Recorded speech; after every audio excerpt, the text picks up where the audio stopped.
In the first episode, part one, Steve and I kind of talked a little bit about why we got into a FaaS mindset. Steve and I talked a little bit about how GrowthLab became a leader in the finance as a service segment in the accounting industry. It was probably a little bit of passion. It was maybe entrepreneurial. But in this episode, part two, we're going to talk a little bit more around how we look at the FaaS in accounting industry in the future. And so with that, I want to welcome Steve back, and let's start with a few questions that we have queued up. Hey everyone. So welcome back to the second episode of the FaaS Evolution, and this is hosted by GrowthLab Finance as a Service. This podcast, we're focused on how finance as a service is transforming the industry. That's the accounting industry.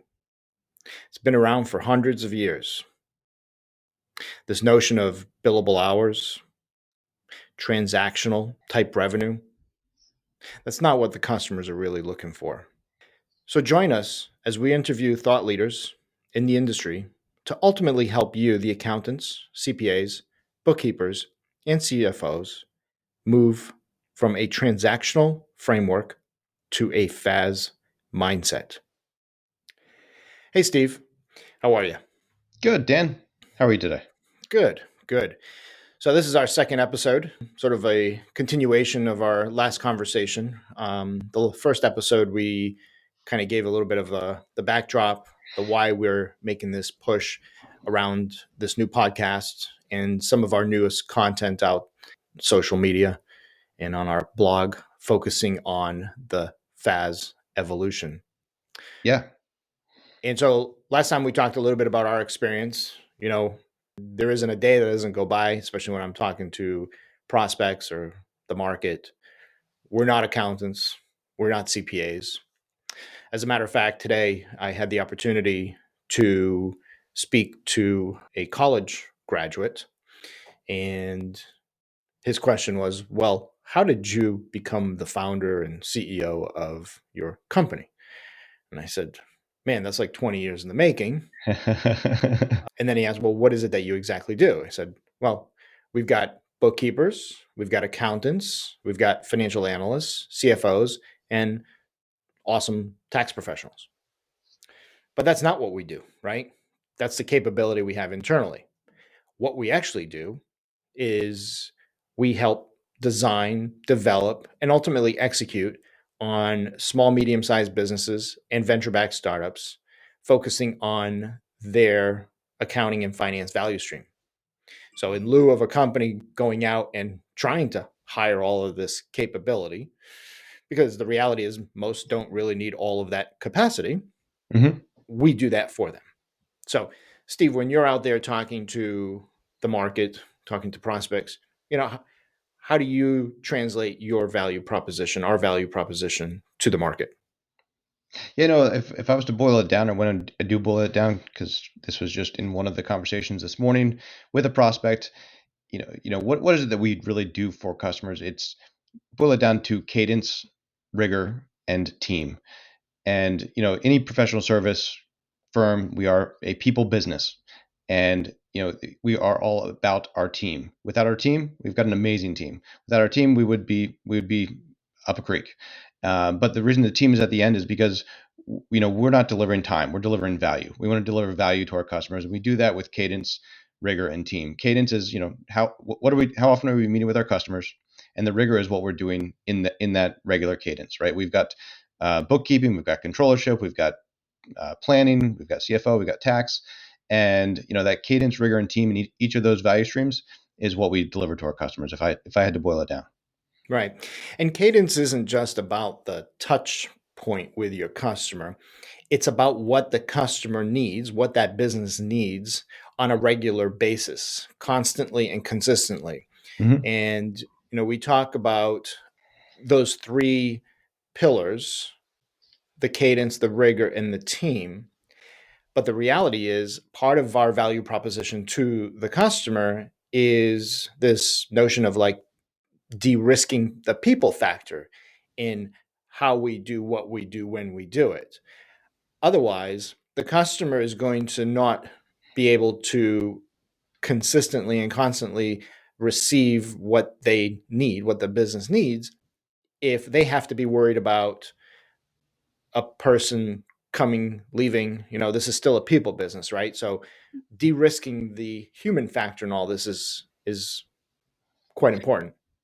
Totally. And we're not just delivering them a team. We're, it is, they come to us because they want us to have our, overlay our best practices on top of what they're already doing. If a customer is out there hiring their own accountant, they're telling that person what to do, they are doing the full, they're doing the job. They're providing the value that they need. They just need time for somebody to come and do that work, right? But we want to be providing both that thought leadership, that leadership in the accounting space, in the planning side. Here's how you need to do this, and we have the team to help you do it. And so there has to be a framework built around cadence and rigor.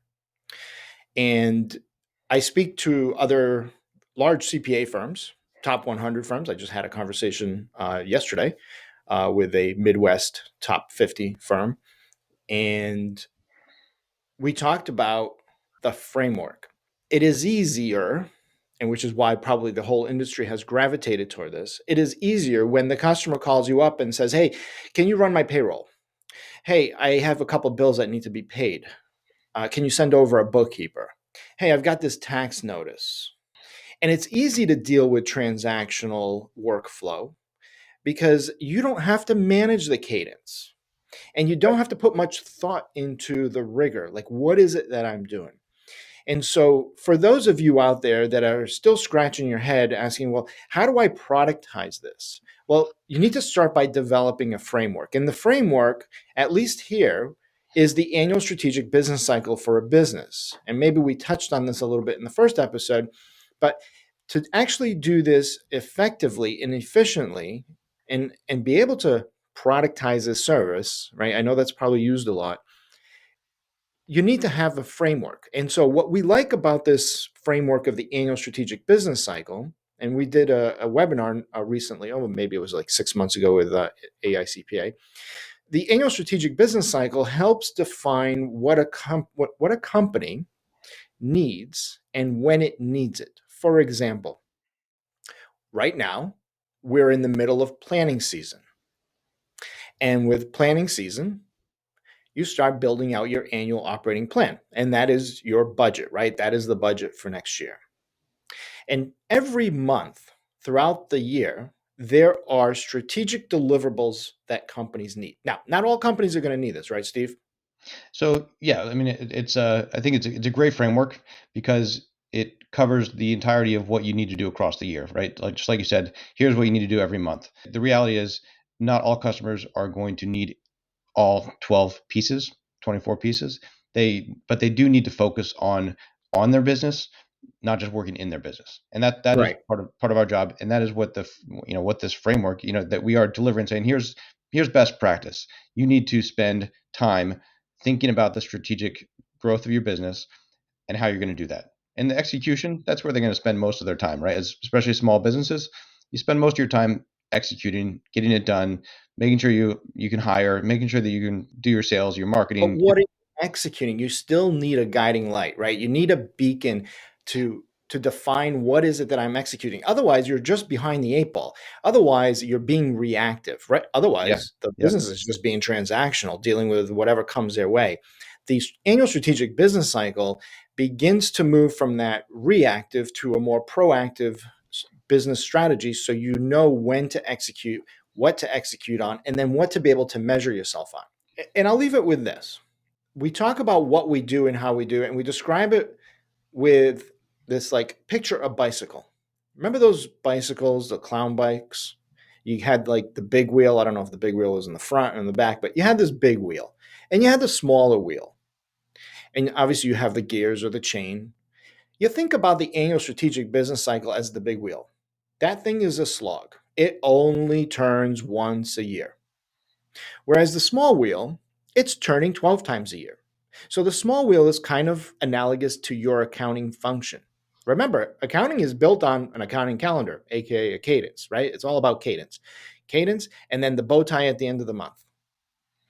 Whereas the annual strategic business cycle, the big wheel, that turns once a year.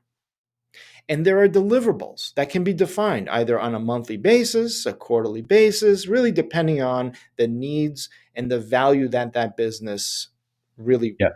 can afford. The chain, on the other hand, that's really your FP&A function. The FP&A function, and that's why we love it, it's a great place to start productizing that. And that really connects the accounting function to the business strategy function.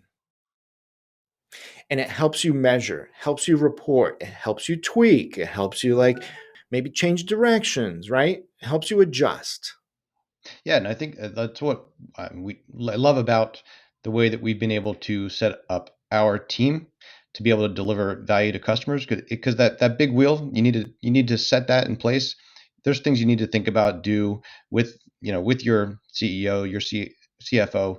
You need to put those in place, right? But then those every time the small wheel turns and you have a new accounting close, you need to look at your numbers. You need to ask yourself, where do my KPIs lie? Am I over? Am I under? Am I over budget, under budget? Each of my categories. And what can I do? What can I change to be able to still hit my target with the resources I have around the table, or do I need more resources?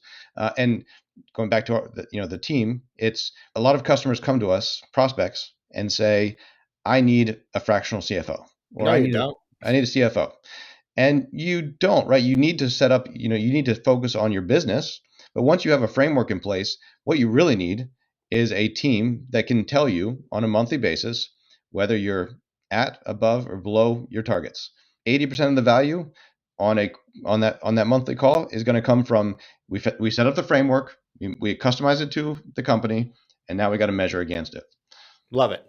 So part of this is I want to, before we jump over to the next section, the transition here is the type of thought leaders we're going to be interviewing are folks that they're founders, CEOs of planning software, workflow systems in the industry, true thought leaders, folks who are people who are actually, at the onset, like when Zero first entered the United States market, like folks Yep. who are actually on the front line 10, 15 years ago. So we're excited about this. I think there's going to be a lot of value. We talk a lot about CAS and advisory. We like to call it FaaS here. We believe that this is a finance as a service, right? We are trying to provide a service that has bookends. We spend a lot of time around defining the framework and then scoping out the engagements so that everybody's on the same page and you're providing a proactive service versus picking up the phone because your customer is calling you. So, Steve, part of this is we've got a couple of questions that we're asking our interviewees, our guests, Yep. and one of the questions that I enjoy is, if you could go back, what would be one piece of advice you would give to your younger self? If for me, it would be to seek out more mentors across my early career. Right, I was planning to become a physician, and I dropped that and picked up business school applications. But I spent a number of years in a wet lab doing research, and great years of life, learned a lot, and then I launched into the startup world. And you're running around doing 1,000 different things as an entrepreneur. But in both of those places, I wish I could have told my younger self to seek out more mentors, seek out more people that you can share the journey with, especially in your early days, early years, and expand your potential. Process with them the challenges, the risks, the what you love, so that you can go further faster. Yeah, especially as a founder. I mean, that advice transcends not just founders, entrepreneurs. I would say even in college, students. One of the things that we don't do enough in higher education and early on in our careers is networking. Networking, expanding who you know, and identifying mentors, advisors that can help guide, right? So you're not walking alone. Find yourself an advisor. I was fortunate enough, but it happened only in my 30s, my early 30s. And I didn't work hard enough to maintain my network and connection with those mentors early on in my 20s, right? Life happens. That's great advice. Yeah, I think even on the professional side, we're seeing kind of a move back towards apprenticeship, right? As I won't say that secondary education is going out, but you're seeing more and more people spend more and more time in internships, or to find out what they love and to build their skill set. Yeah. I will, again, I go back to this young adult I had spoken with this morning. And one of his questions was, should I go for my master's? So he's finishing up his undergrad in finance. And he asked, should I go for my master's? I'm thinking of going for my master's. If I go for my master's now, it only takes me an extra year. That way I can be done in Right. 5 years, and I don't have to do 2 years. And I was just like, whoa, like, yeah, life happens, right? And it happens fast. But man, you're only 20 years old. I was like, piece of advice: go get a job, go get an internship, and then wait and experience. Gain experience. So that way, when you do go back, it then becomes applied education, right? As opposed to just continuing to absorb what others say. Now you have real life experiences. And you know what my favorite question is for young adults coming out of college? One is, what are the three primary financial statements? And two, what's the first chart of account on an income statement?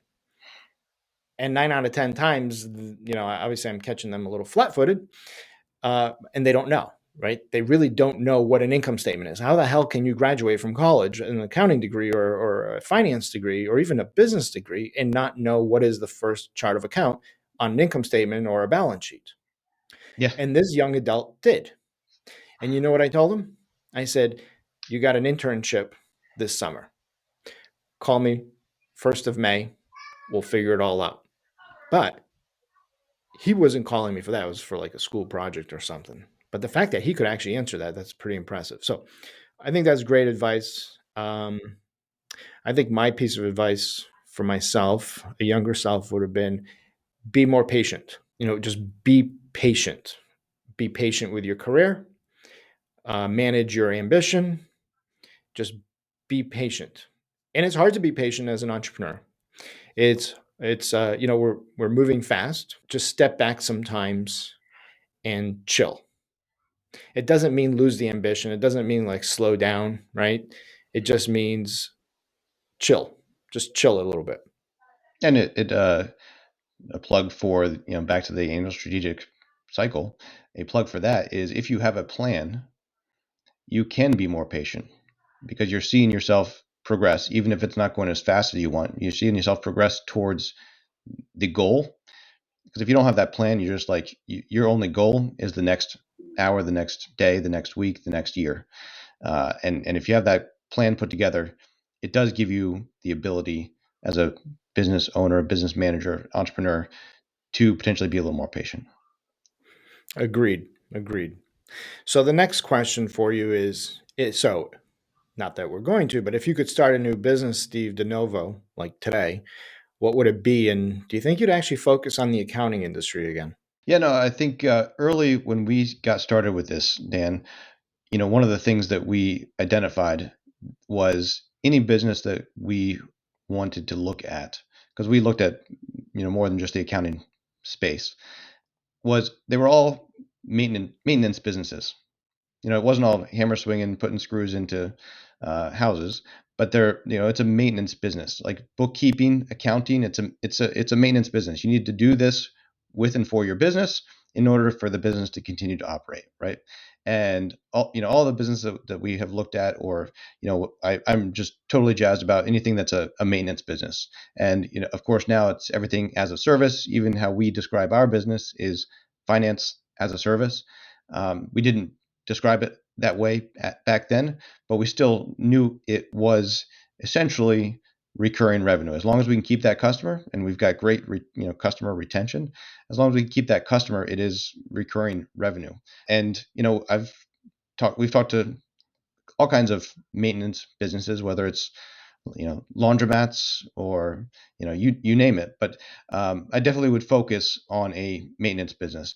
Would it be in the accounting space? It would totally be in the accounting space. I think there's a lot going on right now in accounting, and there, a we've learned a lot about accounting over the last 8 years, and essentially we are still kind of launching new businesses within our business, the ways to approach the challenges that entrepreneurs face, that we're continually trying to build onto what we do to help them solve it more effectively, more efficiently, and productively. Yeah. Not to take the easy path out. I agree. I would be focused on the accounting industry again. I think it's important, and it goes back to having, wishing you had developed greater breadth and depth of mentors around you early on. I think it's important to start a business when you have experience in that industry, when you have a network of people in that industry. And I would say the third is a good grasp of the problem. In other words, knowing the customer, knowing the customer's needs, and being able to articulate the problem you're trying to solve for. And so, Steve, ironically, this conversation takes us to the third question. So obviously we didn't start here as CPAs and accountants. We didn't even realize what finance as a service could have been, but we are focused on changing one accounting customer at a time to appreciate the value of finance as a service. And so, Steve, what's one thing about the accounting industry you think needs to be changed? I think there's a lot that needs to change, and I think there's a lot of good change happening. I guess mine would focus a little bit more on some of the services that customers expect, and typically how the accounting industry has like delivered on that. And it's really when it comes to what we've talked about, which is that higher level of support. Let's call it CFO or advisor. You really need to like demystify what it means to have a small business CFO, because I mean we've already talked about this today, but I think it's key to how we can deliver, how we as GrowthLab can deliver value to customers. But it's also something that I think is just broken in the industry. Even as I talk to customers who just want a fractional CFO, they're doing that because they don't know what other questions to ask. Either they have not been at a large company that has had an FP&A function, Structure and yep. that structure, right? Or for whatever reason, they don't know what to ask, so they're just going to say, "Hey, CPA, CFO, I need some advice. Tell me how to But do run you my think business." it's because it's almost human nature to distill value down to time? The customer, they just feel more comfortable seeing a quote, $299 per hour. It could be. We still have a lot of work to do in these industry to get the customer, broad-based the market, to really get to the place where they are expecting value across the board from a service provider that can give them soup to nuts, delivered efficiently through a team, not just one person, not just the partner, not just the CFO, because the kind of goes into the partner model is, I would say, broken. Broken, broken, broken on so many levels. It's not even funny. You can't recruit. You create this feeling of a long journey for young talent, like this notion of like looking at the top of the hill, the mountain, and seeing the partner, and that's where I want to be in 15 years. Give me a break. What customers often ask for is, I want the partner, right? Or I want the CFO. And what we need to do is they want to help grow their business. And there's more than just a person that can help you grow your business. Right. And the people are there to enable the process. It's not about the people. It has to be about the process. And that's why we go back to, in our case, we ground our process in the annual strategic business cycle. That is how we can put a bow tie every month. That is how we can productize what we do, how we do it for you, the customer, and then be able to build a team that is scalable, that is trainable, multi-layered, and promotable. And so one thing I would change in the industry is business development. Bringing a page from the SaaS playbook, implementing a RevOps mentality, layering in on the front end, inbound, outbound, may not be for all firms, but having a director of marketing is not how you cut it. A director of marketing who sits down, has a cup of coffee, can talk a little shop, those days are gone, long gone. You find me one of our more recent customers that would actually take a coffee with us if they were even like in the area. They're too busy. Time is precious. They work around the clock. They don't have time to stop and rub elbows. There is a time and place for that. There's networking events, there's gatherings, but how you bring in customers today for a company that is looking to scale and to be not so tethered to the senior managers or partners, you need to rethink everything. Yeah, and you really got to understand, especially in like in the accounting space, whether it's bookkeeping, controllership, accounting, whether it's your customers are not always looking for your service, right? And you need to Right. align your content, your marketing to be there when they are where they're looking, right? And yeah, the rub the shoulders, have a coffee, that works for, and that's that works for those high value customers and or high value introductions, or it just you want to have coffee or lunch with somebody, right? But if you have a hit rate that's going to be the same for that or a phone call. Take 5 phone calls instead of one lunch. Yeah, I think about folks who I'm very friendly with and ask to go out for a beer, to go do lunch, maybe dinner. It's hard. It's hard. I look at my calendar and where I need to spend my time with my people, my team. It is difficult to extract yourself from the office. And frankly, I'm actually okay with that. 3 years ago, I felt like I was killing myself trying to make it to every friggin' event under the sun. All for what? The Yeah, RevOps and inbound marketing and the different types of approach and channels. Like, it's amazing. It's amazing what you can do today. So obviously, we're all in this to help entrepreneurs. We're in this to help small business owners, founders, management teams. We're very industry agnostic. We work with startups, operating companies, companies in turnaround mode. If you have to advise a business, I'm curious, like, what type of business do you actually enjoy advising? And then secondly, what's one mistake or on the flip side, one opportunity you see business owners, founders make all the time? what's one type of business I would Yeah, say what do you geek out to? I geek out to startups.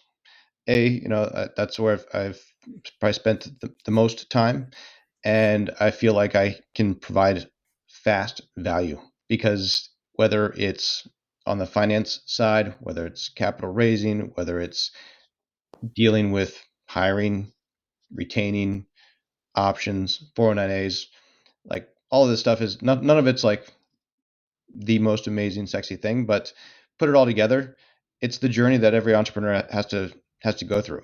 And unless they've been through it twice, they need some shepherding. They need some guiding along the way.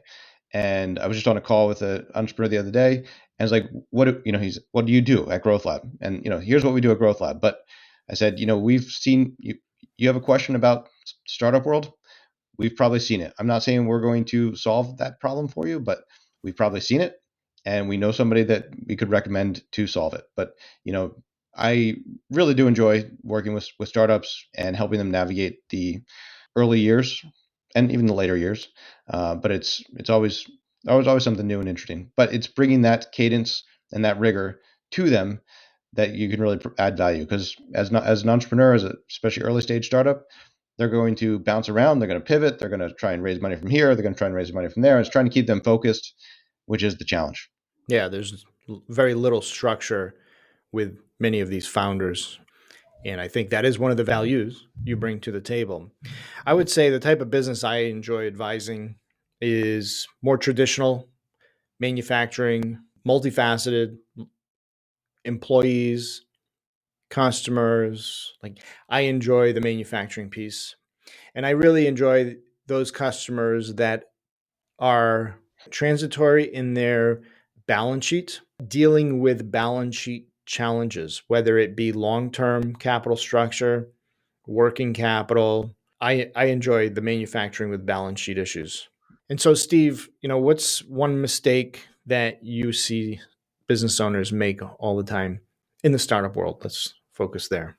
So overall, when I read that question, I was going to say not spending enough time working on your business, only spending time in your business.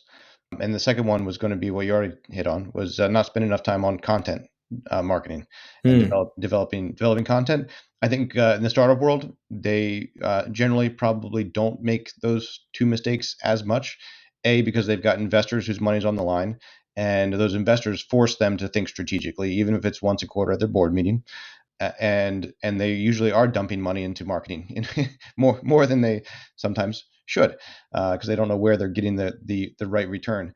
I think in the startup space, some of the mistakes, maybe less on the strategic side, more on the tactical side, is just not knowing your business, your cash flow, some of the basics of managing a business and using some basic metrics to optimize what you're doing, because usually there is enough cash, right? Maybe not usually, but it's there's investor cash, and we're supposed to burn money because we need to burn money in order to make money.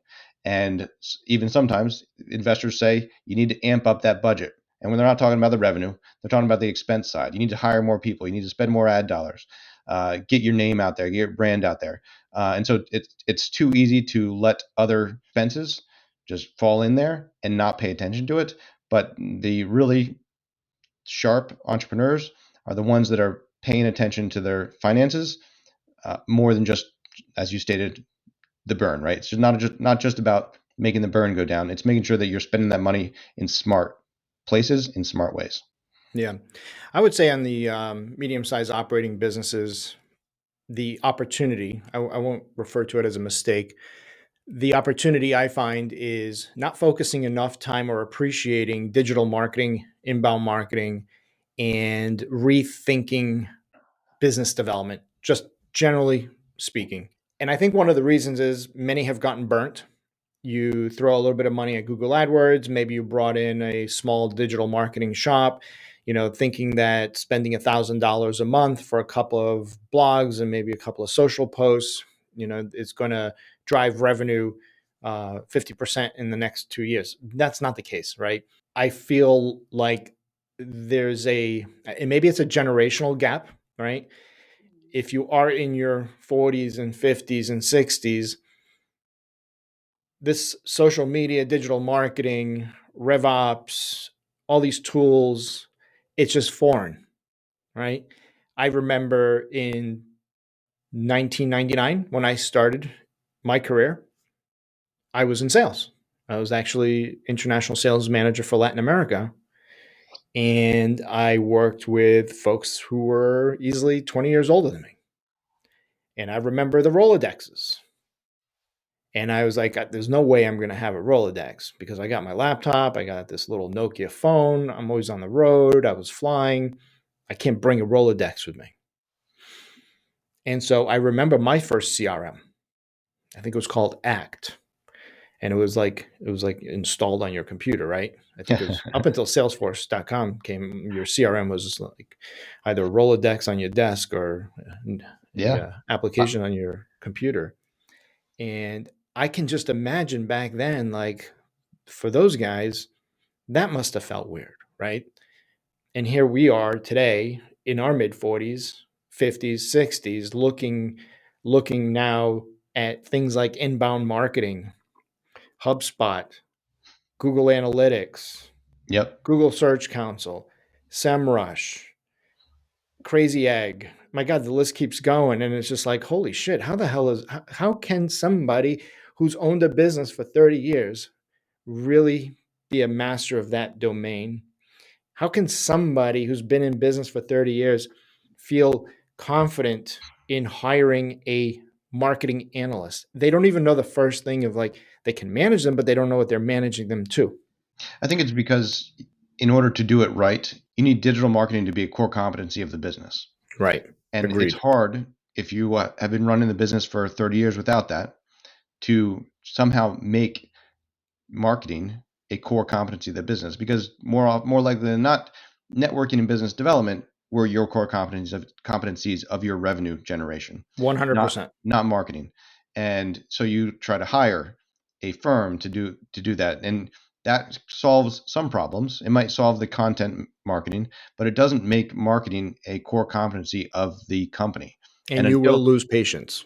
and you will lose patience, and you'll fire that firm, and you might think you need to hire another firm, but until it becomes a core competency of the business, it's hard to make that move.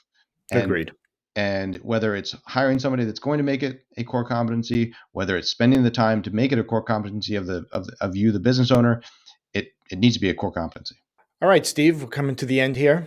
And this is a little bit of the flavor of the content that you, the bookkeeper, CPA, fractional CFO, any of you who are working with small, medium sized businesses and startups, trying to help them gain control of their finances, manage their accounting, all of those functions to achieve the business strategy, right? This is a little bit of the flavor of what you're going to get. I'm excited. We've got a great lineup over the next 4 episodes. We will be releasing these episodes every other week. And that's a wrap. It's going to be fun. Thanks, Dan. Thanks, Steve. So thanks for listening to this week's episode of the FaaS Evolution. It's always great talking with thought leaders in our industry. So tune in next week. We'll be talking to a special guest. He is the founder and CEO of Giraffe.